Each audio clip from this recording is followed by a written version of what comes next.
రోజు రోజుకి పెరుగుతున్న సైబర్ నేరాలపై ప్రజలు అప్రమత్తంగా ఉండాలని ఆలమూరు ఎస్ఐ నరేష్ సూచించారు. సోషల్ మీడియా, లోన్ యాప్లు, ఓటీపీ మోసాలు, హనీ ట్రాప్, డిజిటల్ అరెస్టులు వంటి కొత్త తరహా మోసాలకు ప్రజలు బలవుతున్నారని అన్నారు.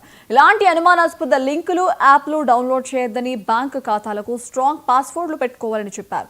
సైబర్ నేరాల మోసానికి గురైన వెంటనే 1930 నెంబర్కి ఫోన్ చేసి సమాచారం అందించాలని అన్నారు. అలాగే www.cybercrime.government.in వెబ్సైట్ ద్వారా కూడా ఫిర్యాదు చేయొచ్చని సూచించారు.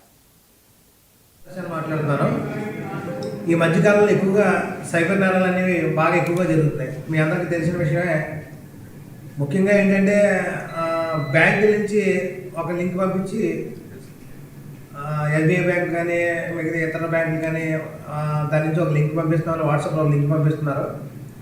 దీని ద్వారా ఆధార్ కార్డు లింక్ చేసుకోవచ్చు, పాన్ కార్డు లింక్ చేసుకోవచ్చు అని చెప్పి ఏపీకే ఫైల్ లింక్ పంపిస్తే దాన్ని ఓపెన్ చేయగానే మన దగ్గర ఉన్న డేటా మొత్తం సైబర్ నేరగానికి వెళ్ళి మన దగ్గర ఉన్న డేటా అంతా వాళ్ళు సేవ్ చేసి పెట్టుకుని మన దాంట్లో ఉన్న అమౌంట్ కూడా డ్రా చేయడం జరుగుతుంది. అలాగే రైతు భరోసా కేంద్రంలో మీరు డబ్బులు పడినాయా లేదా స్టేటస్ చెక్ చేసుకోండి అని చెప్పి లింక్ పంపిస్తున్నారు. ఆ లింక్ క్లిక్ చేయగానే దాని నుంచి దానిలో సమాచారం వెళ్ళిపోయి మన బ్యాంక్లో ఉన్న అకౌంట్ కూడా అకౌంట్లో అమౌంట్ డ్రా చేయడం జరుగుతుంది.